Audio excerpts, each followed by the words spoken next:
입으로 시인하고 마음으로 믿으면이라는 제목으로 하나님의 말씀을 함께 나누기 원합니다. 저희가 지금 읽고 있는 로마서 9장, 10장, 11장은 하나님의 의에 대해서 저희에게 말씀을 전해주고 있습니다. 오늘 읽었던 이 로마서 10장의 안에는 두 가지 의에 대해서 말씀하고 있는데, 어저께 미리 언급한 대로 하나님의 율법으로 말미암는 의와 또 하나 다른 것은 믿음으로 말미암는 의입니다. 율법으로 말미암는 의와 믿음으로 말미암는 의를 비교해서 오늘 우리에게 전달하고 있습니다. 율법으로 말미암는 의는 실현이 불가능한 것입니다. 왜냐하면 율법은 행위를 우리에게 요구하기 때문에 그 행위를 완전히 만족시킬 사람은 단 한 사람도 없기 때문이라고 어제도 우리가 같이 말씀을 나누었습니다. 그러나 믿음으로 말미암는 의는 실현이 가능한 의입니다. 믿음으로 말미암는 의는 행위를 조건으로 삼고 있지 않기 때문입니다.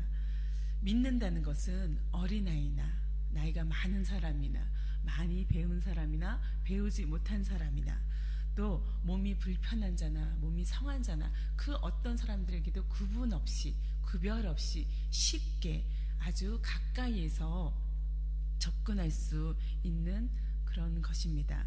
믿음으로 말미암는 의는 인간 편에서 볼 때는 너무도 쉽고 가까워서 어려운 일이 결코 아니라는 것을 의미합니다. 그 쉬운 까닭, 가까운 까닭이 무엇입니까? 그것은 하나님 편에서 하셨기 때문입니다. 하나님 편에서 모든 것을 이미 성취하셨기 때문입니다. 하나님께서 그 방법을 우리에게 제시하고 있기 때문입니다. 그것이 누구입니까? 예수 그리스도입니다. 오늘 바울은 이 믿음으로 말미암는 의에 대해서 설명하고 있습니다. 읽었던 5절과 6절의 말씀을 다시 한번 읽으면, 믿음으로 말미암는 의는 이같이 말하되 내 마음에 누가 하늘에 올라가겠느냐 하지 말라 하니 올라가겠다 가겠느냐 함은 그리스도를 모셔내리려는 것이요, 혹은 누가 무저갱에 내려가겠느냐 하지 말라 하니 내려가겠느냐 함은 그리스도를 죽은 자 가운데서 모셔 올리려는 것이라 라고 기록되어 있습니다. 이 말씀의 의미는 우리가 신명기 30장으로 다시 돌아가면 훨씬 더 이해하기가 쉬운데, 신명기 30장에서 모세가 하나님이 약속하신 그 가나안 땅에 광야에서 태어났던 그 세대들을 이제 들여보내기 전에 그들에게 또다시 하나님의 말씀을 상기시키고 그들이 기억하도록 설교하는 과정 속에서 이런 표현을 썼습니다. 11절로부터 14절에 보면, 내가 오늘 내게 명령한 이 명령은 내게 어려운 것도 아니요 먼 것도 아니라 하늘에 있는 것이 아니니 내가 이르기를 누가 우리를 위하여 하늘에 올라가 그의 명령을 우리에게로 가지고 와서 우리에게 들려 행하게 하랴 할 것이 아니요 이것이 바다 밖에 있는 것이 아니니 내가 이르기를 누가 우리를 위하여 바다를 건너가서 그의 명령을 우리에게로 가지고 와서 우리에게 들려 행하게 하랴 할 것도 아니라 오직 그 말씀이 내게 매우 가까워서 내 입에 있으며 내 마음에 있은즉 내가 이를 행할 수 있느니라, 이렇게 기록되어 있습니다. 이 말씀은 결코 어려운 것이 아니다. 내 입에 있고 내 마음에 있기 때문에 이것을 행할 수 있다. 지금 너에게 주신 하나님의 말씀이 이루어질 수 있다라고 모세가 설교하고 있는 것입니다. 그런데 오늘날 이 말씀 우리가 다시 읽을 때 이것은 우리에게 너무도 여전히 쉽고 가까운 곳에 있는 것입니다. 앞서 말씀드린 대로 그 일은 하나님 편에서 이 구원을 위해서 해야 될 또 필요한 모든 것을 다 먼저 이미 이루셨기 때문입니다. 우리는 그리스도를 찾기 위해서 하늘까지 올라갈 필요가 없습니다. 우리는 또 음부까지 내려갈 필요도 없습니다. 메시아를, 우리를 구원할 자를 모셔오겠다고 그 위험천만한 하늘에까지 애써서 힘겹게 올라갈 이유도 없고, 또 메시아를 구출하겠다고 위험천만하게 또 음부까지, 지옥에까지 우리가 내려갈 그 이유가, 그 필요가 전혀 없는 것입니다. 왜냐? 말씀이신 그리스도께서 이미 하늘로부터 우리에게 오셨고, 또 우리가 하늘로부터 하늘로까지 올라가지 않도록 그가 이미 우리 안에 거하시기 때문입니다.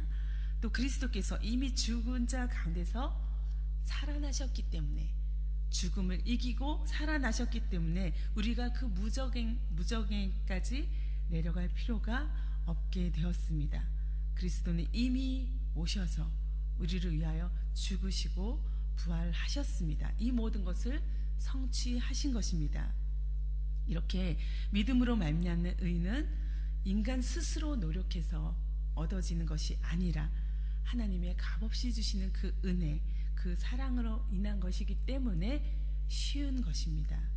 우리는 어떤 특별한 수고와 또 노력 없이도 우리를 위해 이 땅에 오셔서 십자가에서 그 목숨을 주시고 또 죽으셨지만 다시 부활하신 그 예수님으로 인해서 구원에 이르게 되는 것입니다. 그렇다면 그 쉬운 방법이 무엇일까요?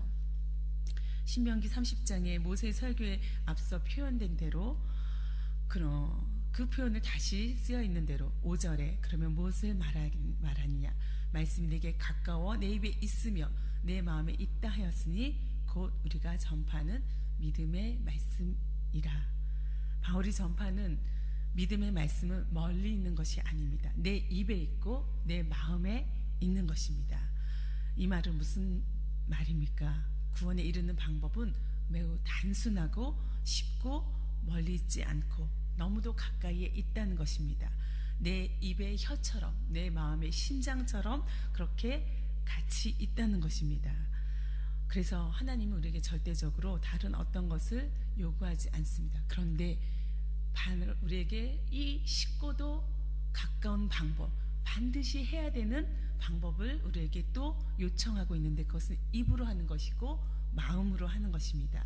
입으로는 시인하는 것이고 마음으로는 믿는 것입니다. 입으로 시인하고 마음으로 믿어야 구원에 이를 수 있습니다. 그것이 9절과 10절에 계속 나란히 기록되어 있는데, 이 말씀을 함께 읽기를 원합니다. 다 같이 읽겠습니다. 시작. 내가 만일 내 입으로 예수를 주로 시인하며 또 하나님께서 그를 죽은 자 가운데서 살리신 것을 내 마음에 믿으면 구원을 받으리라. 사람이 마음으로 믿어 의에 이르고 입으로 시인하여 구원에 이르느니라. 구원에 이르기 위해서는 예수님을 주님으로 고백해야 합니다. 예수님이 만유의 주일 뿐만 아니라 내 삶의, 내 인생의 모든 것의 주인이십니다 라고 입술로 고백할 수 있어야 합니다. 그것은 입술로 고백한다는 것은 내 마음속에만 담아있는 것이 아니라 공개적으로 말한다는 것입니다. 사람들 앞에서 모든 이들이 알 수 있도록 한다는 것입니다. 우리가 우리의 부모를, 우리의 엄마를, 아빠를 사람들 앞에서 엄마, 아빠라고 부르듯이 아이들이 엄마, 아빠라고 부르는 것은 너무도 당연한 것이죠. 그 마음속에서 엄마라고 생각하니까, 아빠라고 여기니까, 그리고 인정하니까, 그래서 사람들 앞에서도 우리 엄마야, 우리 아빠야, 내 동생이야, 우리 언니야 이렇게 말할 수 있지 않습니까? 그렇게 인정하니까, 시인하니까. 그것처럼 공개적으로 사람들 앞에서 말하라는 것입니다. 소리내어서 말하는 것이죠. 그리고 우리는 어떤 것을 해내는 것 대신에 하나님의 이름만, 예수 그리스도의 이름만을 주로 부르기만 하면 되는 것입니다. 그렇게 우리 마음속에 있는 것들, 그것을 우리가 고백하는데, 특별히 우리 마음속에 있어야 할 것이 성경은 무엇이라고 말합니까? 예수 그리스도가 하나님께서 계획하신 대로 죽은 자 가운데서 살리셔서 무엇이 됐습니까? 부활이 되신 것, 그 십자가의 죽음을 이기시고 승리하신 것, 온전히 구원을 성취하신 것, 그것을 내 마음으로 인정하는 것입니다. 내 존재의 중심에서 그렇게 시인하는 것입니다. 그 과정이 오늘 우리에게 반드시 필요하다고 성경은 바울은 말하고 있습니다. 바울이 전하는 메시지의 핵심이 여기에 있는 것입니다. 우리를 위해서 모든 것을 바로 세워주시고 일하시는 그 하나님을 우리가 받아들이는 것, 그 하나님을 인정하는 것, 예수님은 나의 주님이시다, 십자가에서의 죽음과 부활을 온전히 우리가 고백할 때 우리는 앞서 말한 대로 어떤 것들도 우리가 해내려고 할 필요가 없습니다.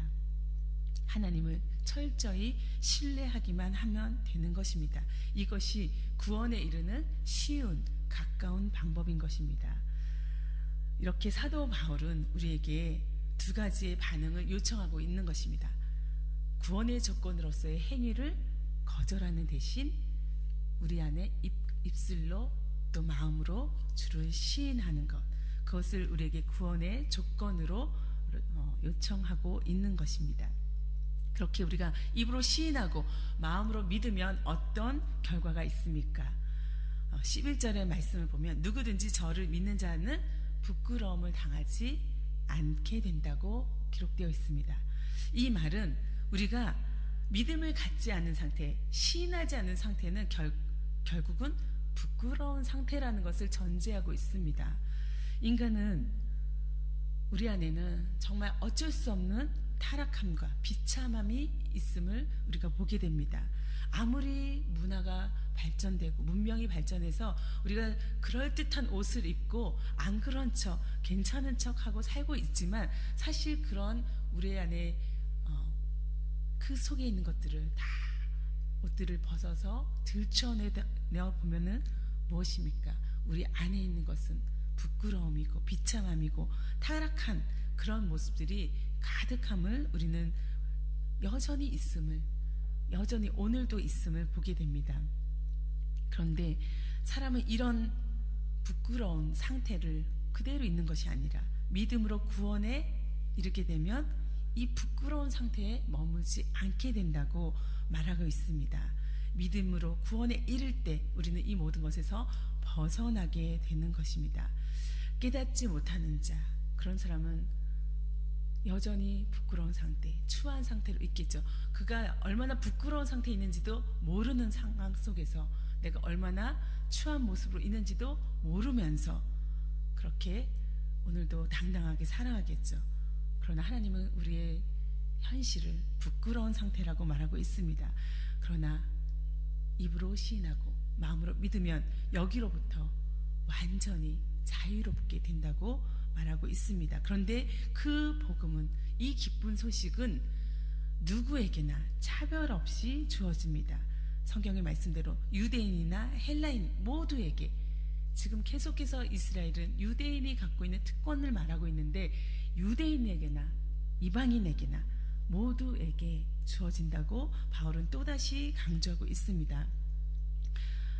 하나님은 또 주님은 유대인만의 주님이 아니기 때문에 자기를 부르는 모든 사람들에게 풍성한 은혜를 부어주십니다. 누구든지 주의 이름을 부르는 자는 구원을 얻으리라. 유대인이건 이방인이건 그들의 종족의 차별이 없습니다. 또 자유자건 종이건 그들의 신분에도 차별이 없습니다. 남자나 여자나 성별에도 차별이 없고 어린이나 늙은이나 나이에도 차별이 없습니다. 우리는 살아가는 동안 여러 가지 사람들 사이에 차별을 놓기를 좋아하지만, 그래서 당신과 나는 급이 다릅니다 라고 말하고 싶어 하지만 하나님은 그렇게 우리를 차별하지 않는다라고 계속해서 말씀하고 있습니다. 왜냐? 하나님은 부요하신 분이기 때문입니다. 12절의 말씀대로 하나님은 그 부요함이 넘쳐서 누구에게나 주셔도 모자람이 없는 그런 사랑과 관용이 가득한 분이기 때문입니다. 그래서 바울은 이 하나님의 부요가 너무도 위대해서 11장 로마서 11장 33절에 이렇게 감탄하고 있습니다. 깊도다 하나님의 부요함이요. 그 부요함이, 그 하나님의 사랑이 오늘 우리에게 구원을 허락하셨고 또 오늘 이 시간에도 그 누군가에게 구원을 허락하고 계십니다. 우리가 입술로 고백하고 마음으로만 믿으면 이 역사가 오늘도 우리 삶 가운데 계속되기를 소원합니다. 특별히 하나님께서 끊임없이 찾아오시는 그 사랑에 정말 우리가 부끄러운 상태로 계속 남아있지 않고 그 모습 그대로 있지 않고 하나님이 주시는 그 사랑의 손길에 우리가 응답하고 그 손을 잡고 또 주님 앞에 나아가서 하나님의 그 부요함을 나의 것으로 삼고 살아가는 우리 인생이 되기를 소원합니다.